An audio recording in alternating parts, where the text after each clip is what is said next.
Hey, this is Matt. Once again, welcome back to another videos of the paid request. This time for Carson. Thank you so much for that. And for those interested in requesting any type of videos, feel free to send it either directly to my PayPal or join my Patreon. Both links are down below in the info box. Now this is for Snow White and the Seven Dwarfs from 1937. One of the old classic Disney movies before Disney went up the creek without a paddle. Now, I didn't grow up with these films like other people did. I grew up more with the references to these films. Because if it was Disney films, by the time I'm watching films and really knowing them, it's about 1990. And honestly, at that time, I'm watching films like Predator, Aliens, Die Hard, Rambo 2, Rambo 3, that type of stuff.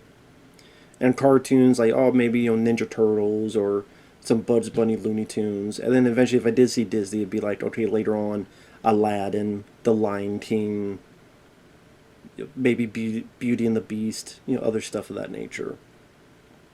But a lot of these old ones, like I would know about, and I would hear about, I would see clips of, but didn't grow up with them like other people. A lot of other people did grow up with them. But again, you would see them referenced a lot.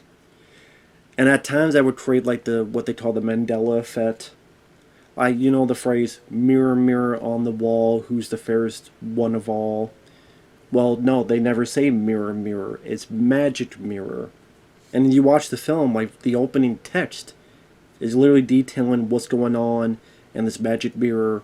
And then the queen actually says magic mirror on the wall. But I think when so many movies and shows reference it, I think there's more people that know about the film now than have seen the film. I'm talking about if younger people nowadays. Okay, you know the film, but how many people have actually watched it all the way through? I think there's more that know about it for all the references and clips than have actually seen the film. And again, when it gets referenced in constant state of movies and media and commercials, they misremember, and then those people see the reference, not the movie. And when more people see the references, then they naturally assume, it's mirror, mirror, mirror, mirror on the wall. I mean, there's even movies called, Mirror, Mirror. So that's how these fake memories perpetuate. And the Mandela effect, that's a whole other thing. Where, false memory is people don't really pay attention. And then, it must be this, and they just assume it. Like how Looney Tunes is spelled, all the other stuff. They just, is it Toons or Tunes? As I know, they say it there, they show it there, but again, people just assume because cartoon. Assumption is faster than memory for a lot of people. And then when you assume it, and then you say that assumption is fact, then that leads to history being changed. But then some people go the extra mile and go, oh my God, some mystical force, dimensional force changed it. No, it's not. It's just how people's minds work. Even me, I misremembered stuff. I'm like, oh no, that is the case. And then I do remind, oh no, that was the case. That's just because of faulty memory, not because of any supernatural, mystical thing. But anyway, get back to this. The setup is very, very simple. You have this princess who does the dirty work, who has an evil stepmother, who's the queen. The magic mirror says, you ugly. You an ugly hoe.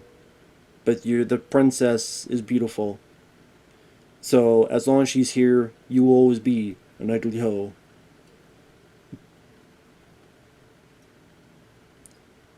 Yeah, tonight I'm drunk. Tomorrow I'll be sober. But you always be a hoe.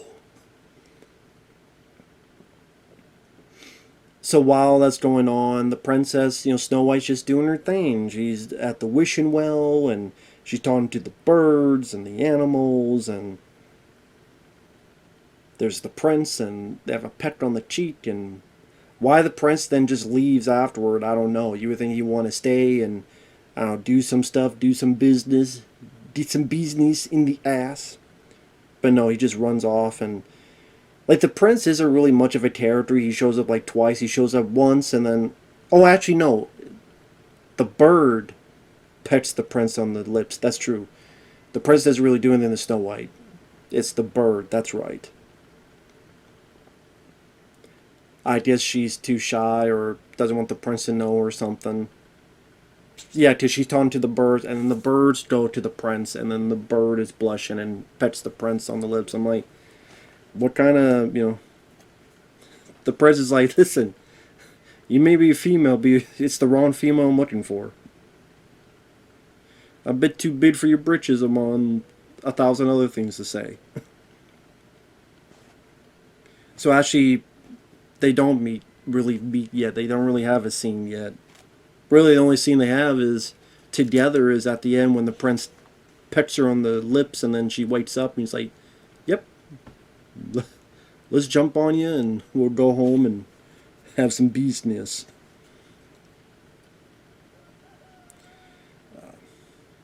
And I guess that chicken approves. You hear that in the background. So one thing you need to know, the queen, once the princess dead, has her buddy, the huntsman, and he's ready to do it, but he can't do it. He's like, listen, I can't do it. The queen wants you dead. Get the hell out of Dodge. She runs out, gets lost, finds a house, just wanders herself in, just makes herself at home, because that's what you do. You find a house in the middle of the woods. Nowadays, we think, oh, it's Jason Voorhees or a bunch of hillbillies who are maybe inbred, or it's the Book of the Dead and some deadites don't come in. No, just barge in. Hopefully no one with a shotgun is behind the door. Just wanders in and then use all the birds and squirrels and deer as slaves to just clean all the stuff. Hey, I could talk to you.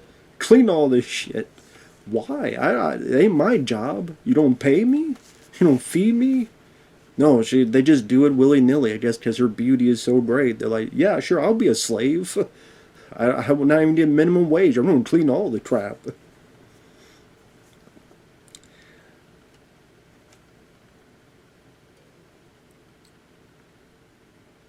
Now, the animation was definitely an interesting technique they used. It's called rotoscoping.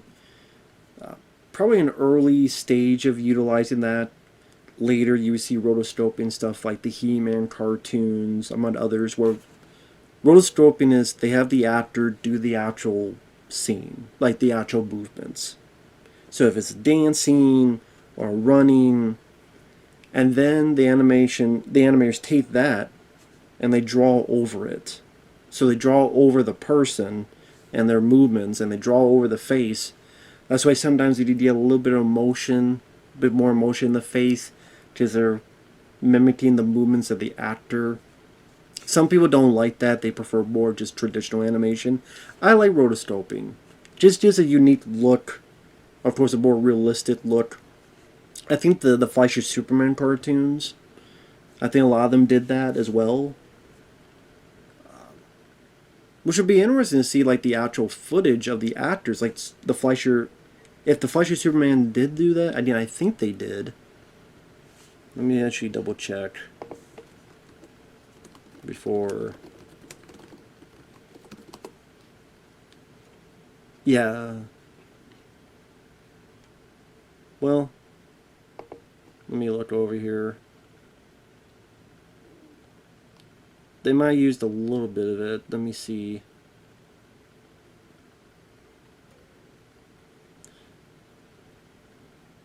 Sorry, just double checking.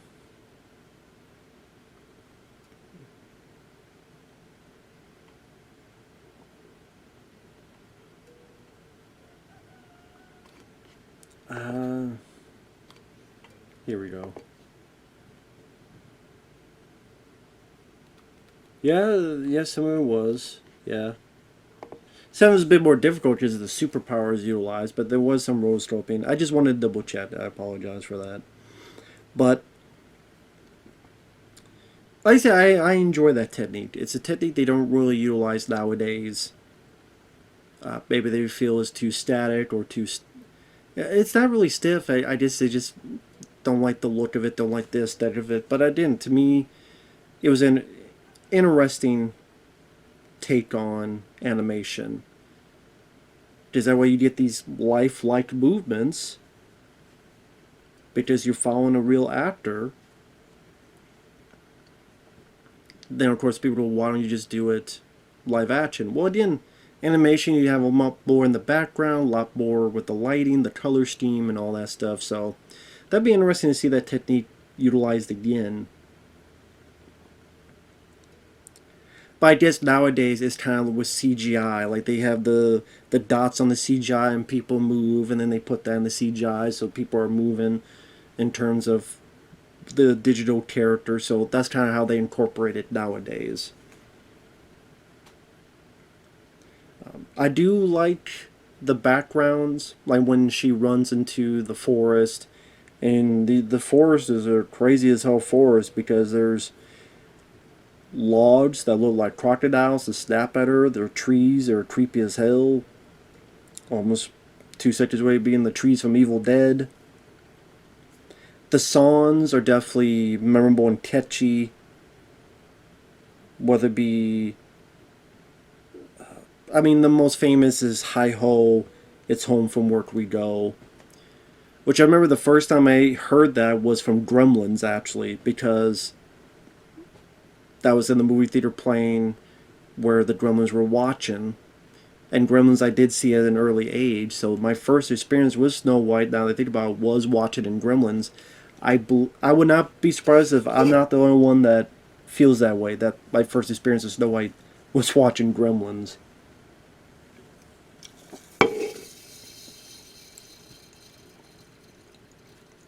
So the songs are definitely memorable. The actress that voices Snow White definitely brings a nice sweet air about her that nowadays we make fun of being so naive and so gullible and so too innocent, but at the same time it works for this time period of when they were making these type of films. She does have such a sweetness, not just her beauty but her voice, that you can see why people are welcome to like her, welcome her, and be enchanted by her, for lack of a better word. So I thought that the voice actress did a good job with that. The Seven Dwarfs, I mean, you got, if I remember them, Doc, Sleepy, Doc, Sneezy, Sleepy, Grumpy, Happy,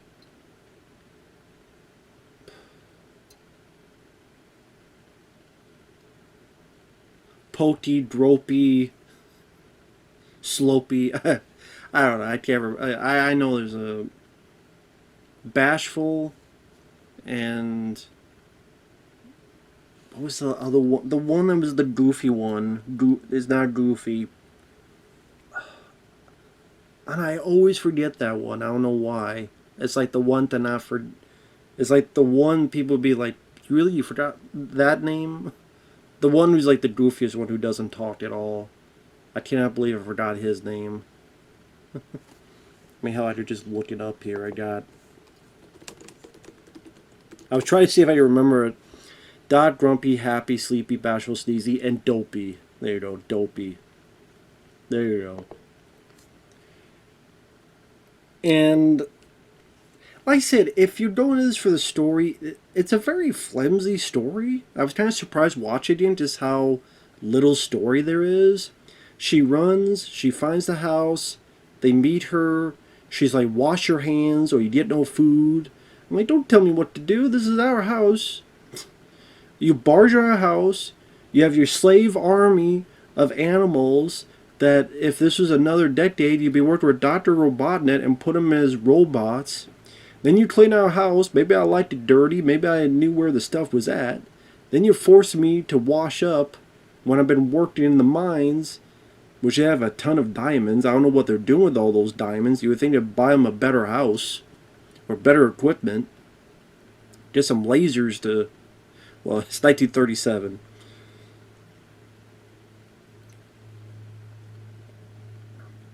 Then the queen becomes the old, ugly hermit witch with the wart.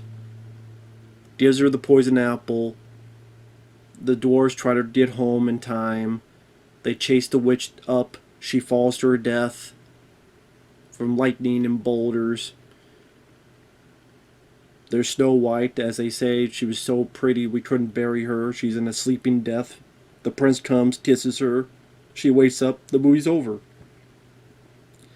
So I was surprised that there's not a whole lot in terms of like action. There's not a whole lot in terms of adventure. I mean, there's not a whole lot in terms of locations in a weird way. I know it sounds stupid. So it just surprised me, just in a weird way, how little happened during the movie. But like I said, the rotoscoping animation, I do appreciate that art style. You know, the Seven Dwarfs definitely have unique characteristics, and they have some entertaining physical comedy that could make kids laugh and smirk. Again, the music is definitely memorable.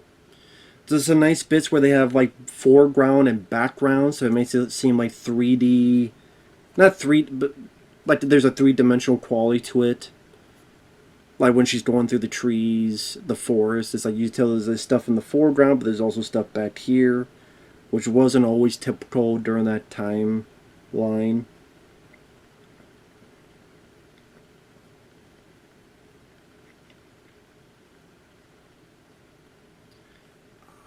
The Seven Dwarfs weren't too annoying or irritating. Their antics was goofy, but they were fine for what they needed to serve.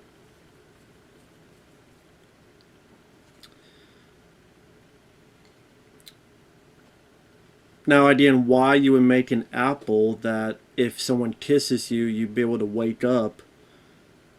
It shows how dumb the queen is. You would think you just make an apple that you're dead and that's it. Kissing ain't gonna save you, sorry ass. But hey, she was too stupid, she needed to die. And talk about the queen. You're too stupid to live.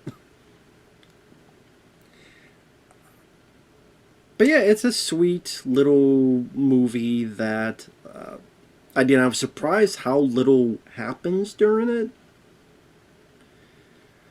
And it's going to be so much better than if they ever did that. What was that one movie that got canceled? There's the Snow White movie. What was the actress's name that shot her mouth off and got the whole internet pissed because of her being very woke and political and like, okay, it's funny how Snow White is, she's literally called Snow White because her skin is white as snow, but it's going to be played by a black lady. Okay. I mean, at first I'm like, I have nothing against the actress because I don't remember her in anything, but again, isn't the point of Snow White that her skin is white as snow? Unless snow is black and I don't know it yet. That doesn't really make sense. Again, why don't you just make your own movie? That'd be like me making a Blade film and casting Ryan Reynolds as Blade. Which would be ironic since, Blade Trinity. Or if I cast, I don't know, Bill Skarsgård. He was the Crow, now he'll be the new Blade. People would be rightfully weirded and pissed off about that. Like, what the hell? And then it's like, oh, it's not going to be actual little people because Peter Dinklage got butthurt saying, I'm tired of them having little people as dwarves. Well, why don't you direct a film and do something about it then? And then I love that even Hornswoggle, of all people, Hornswoggle, the WWE wrestler, called out Peter Dinklage and goes, fool, shut up. People actually want jobs and the work, and now you're taking work away from them?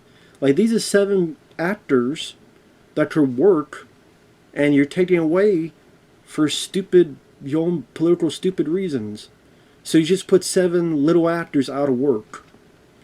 Because then it was going to be all like CGI, and then I heard like they stopped it, and they're actually going to have little people, and then they it's going to be released, and then it got canceled again because the lady shot her mouth off some more.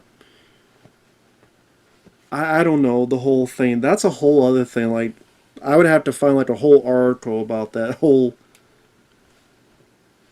complete catastrophe.